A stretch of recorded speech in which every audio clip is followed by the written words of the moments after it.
That was a really important part of my journey.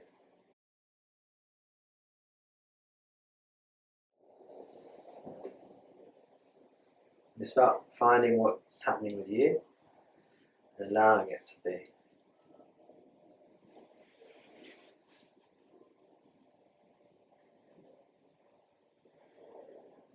If your emotions are taking you all over the place, then maybe you need to ground yourself, firm up your thinking, talk to somebody about how you're feeling.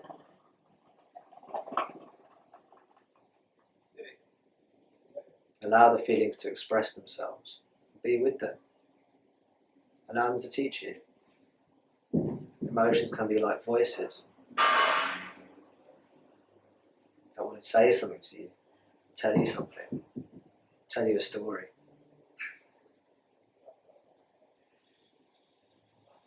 And you can be there to listen to that story and love that voice that is telling you the story.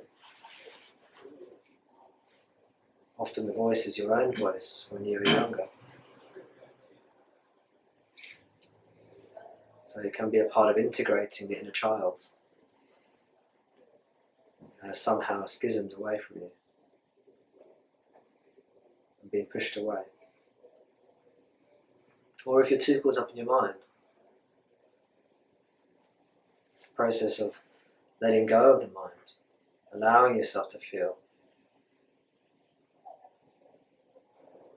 No longer shutting out those emotions, talking to someone about how you're feeling, learning to express yourself, learning the vocabulary of the heart.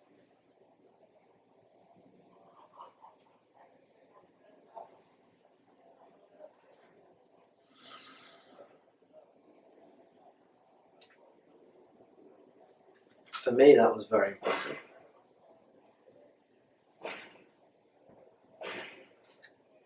And what we're going to talk about today is surrender, the surrender practice. Surrender. Letting go.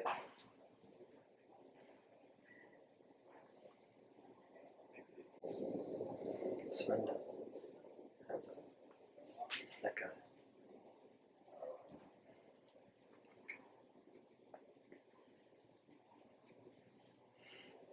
That was a really important part of my journey.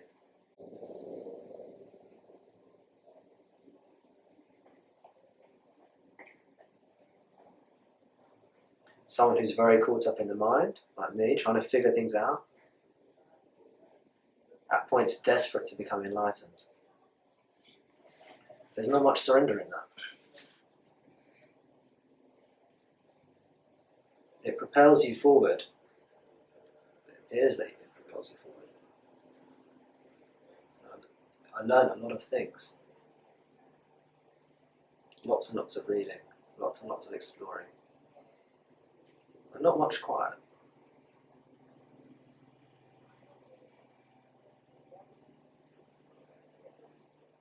Firmly in the echo chamber of my own mind.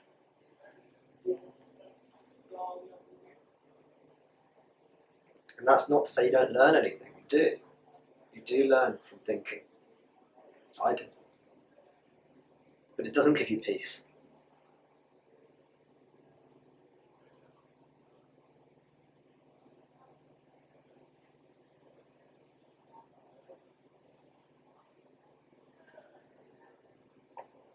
But surrender, letting go,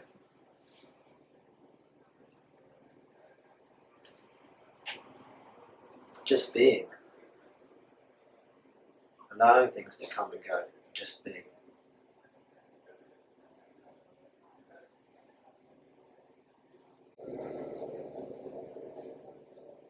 Can you see the interconnection between surrender, letting go, and then just being?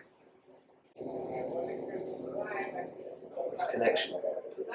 There are three different ways of talking about a very similar type of practice.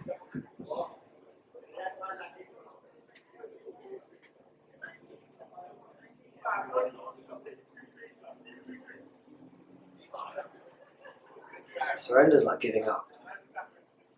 I surrender, I give up. And it implies you're surrendering to someone, to something. For me, just surrender to the universe. Or surrender to God, which is, for me, the universe. Life.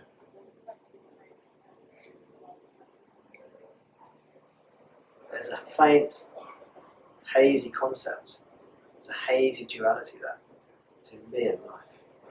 I give it up to life. Give myself up to life. Let life take me.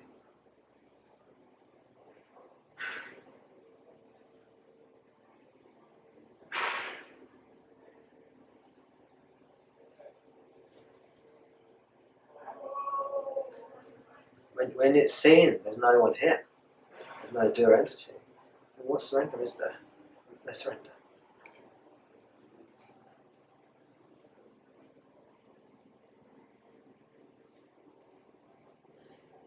Because there's no duality. It's just what's happening. Who cares about surrender? But when the imbalance is there between heart and mind, and when there's a belief in doership, when that belief in doership is still strong and active and causing suffering, you may intellectually understand it all, but those mechanisms are still causing suffering. Surrender.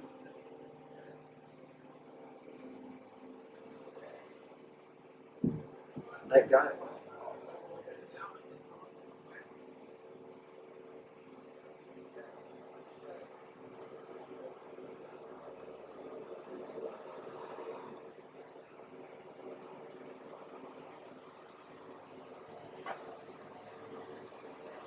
Now, to surrender effectively,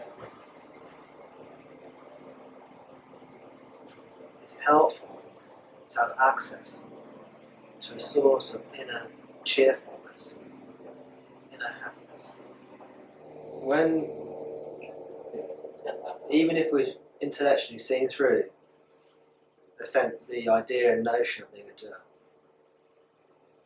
even if we've seen that every thought is just arising in our consciousness, and movements just happen, and actions just happen.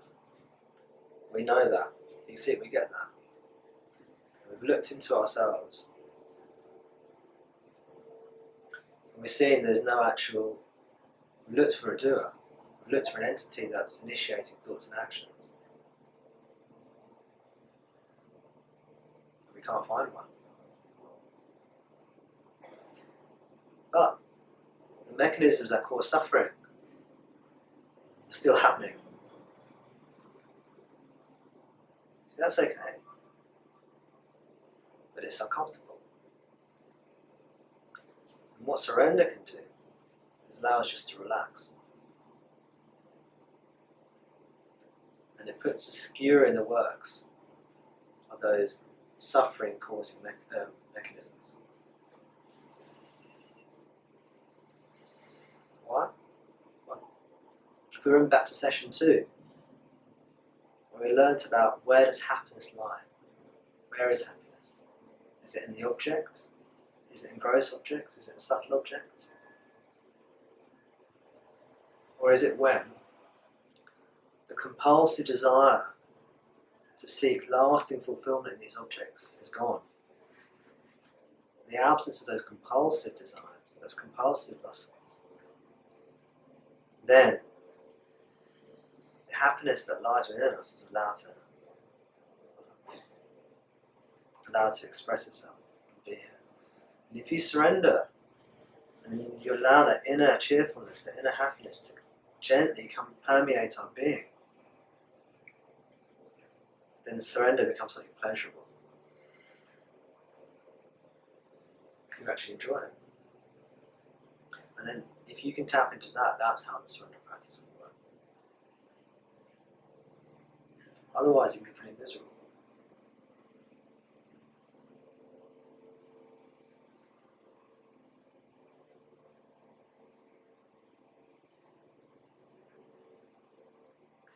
And as we practice surrender to the universe, surrender to God, surrender to life, just surrender. The practice can actually become finer, more subtle. It can just be gentle letting go. When you notice the clinging, holding on, in a compulsive way that's creating suffering, you get a feel for what it's like. You get a taste for it. That's that suffering mechanism. Let it go. It might continue for a bit. It might not. It's not the point. If it continues, it continues. You learn about it.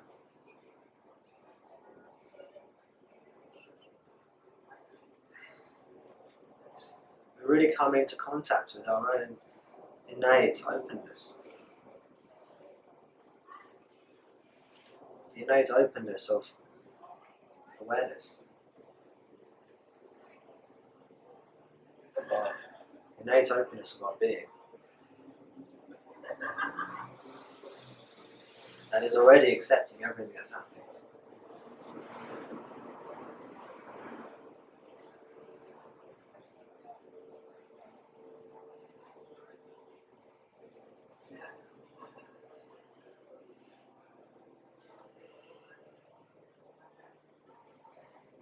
And then the practice is going to get even finer. It stops about this. You don't have to. It's not even about surrender or letting go. It's just being with whatever's happening. You're not trying to let go. You're not trying to push or pull.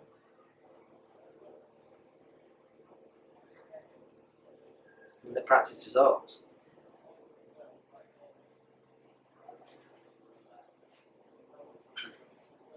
And what can you say?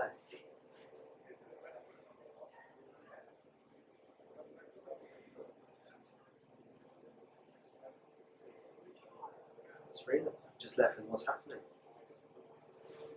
Freedom's not a thing.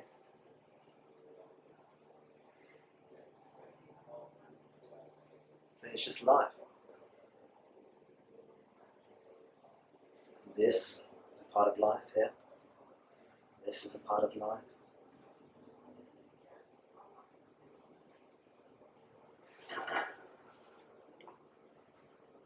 That's it.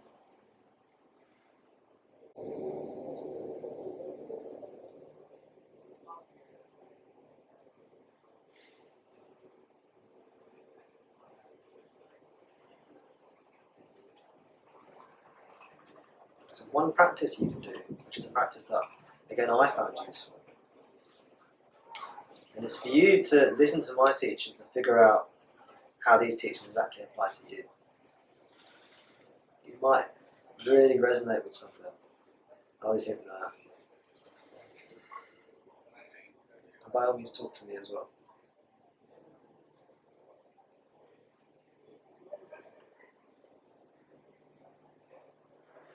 After this session, we're going to go for a drink. You're welcome to join us. We can always have a chat about these things there as well.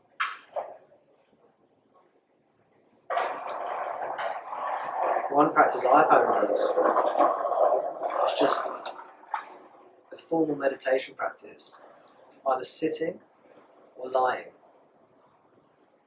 down. And I often do it lying down, where you just let go of everything. Just let everything go, apart from your sense of being aware. And the body starts to become very quiet after some time. The mind starts to become very quiet after some time. You're just left with almost nothing. Almost nothing. You're barely aware of the breath. In fact, the awareness of the breath can go quite quickly. Breathing's still happening, you're just not aware of it anymore. The awareness of the body goes, but the awareness remains. It's a deep, deep meditation practice.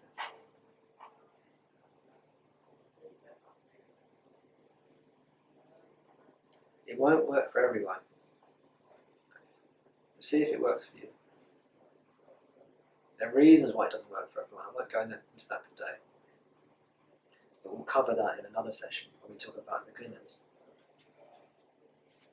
The energies that affect our bodies, affect our minds, and often dictate what our spiritual path looks like, the form it takes. And an understanding of those gunas will help you determine which practices will work for you, if you need any practice at all. Maybe you don't. And what teachings work for you. We'll talk about that more in a future session. And because that practice was so helpful for me, I just really wanted to share it with the group.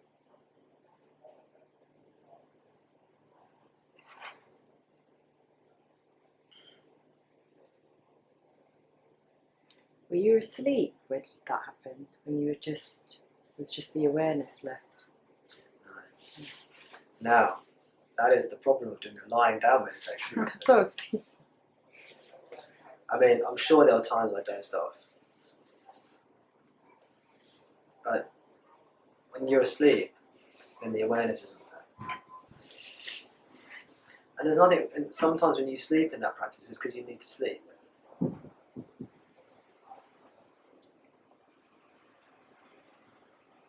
But for me, when I was lying, I found it a lot easier to let go. And for the most part, I was able to stay awake. But it depends on your energy levels, and sometimes you'll find that sitting works better.